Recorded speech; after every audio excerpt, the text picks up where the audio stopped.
Welcome to Communication Skills for Everyone. Today, let us learn the summary of John Milton's on his blindness.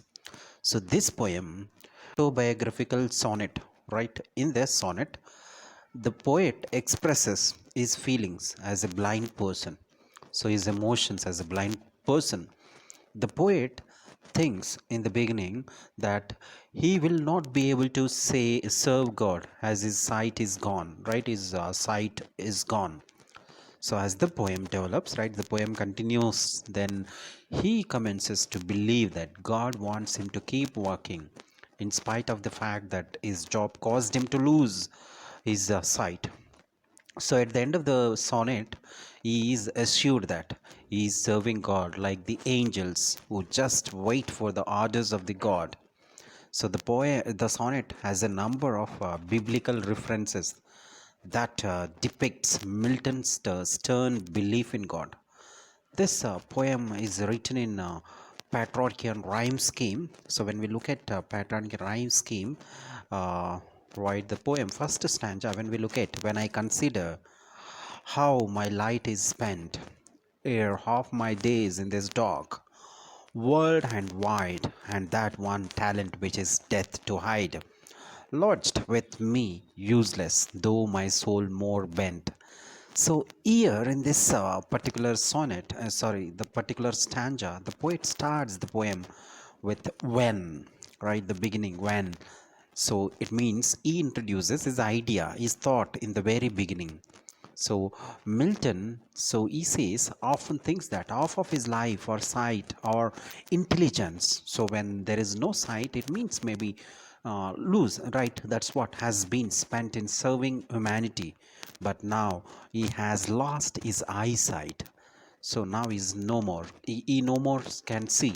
So his life, his other half life is dark. Now the world wide, that is challenging as well. When somebody is blind, then it's very difficult to travel. That's what the poet says in this particular stanza.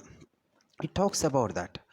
You see, the one talent, right, is the talent which he had is useless now, because without eyesight he cannot write.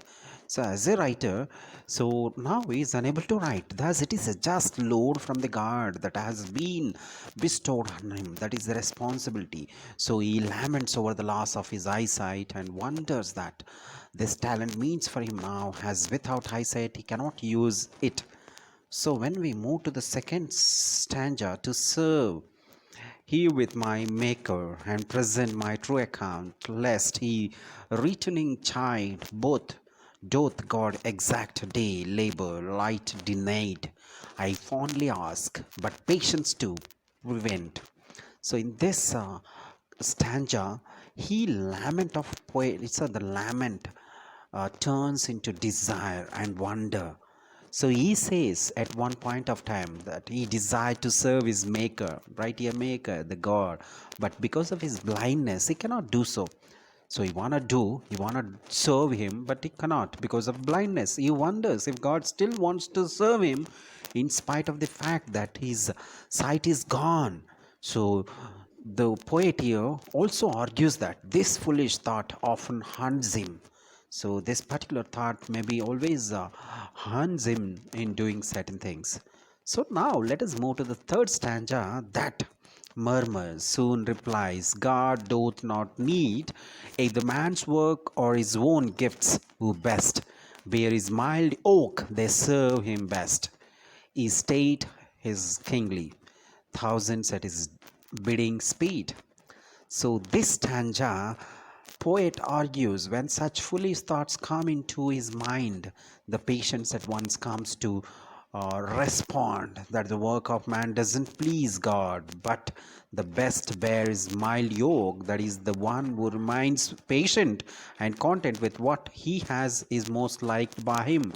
So by the year God has a huge kingdom, and there are thousands of angels who remain in motion to carry God's order. So they never take rest. So it means that they work continuously.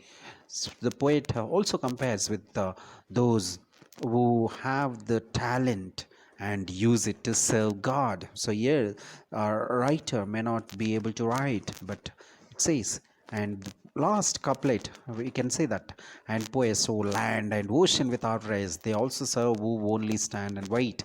So on the other hand, there are some other angels also who serve him, right, him, God, just by standing and waiting before God. So there are two keepers, like they just standing and waiting before God. That's also a kind of serving.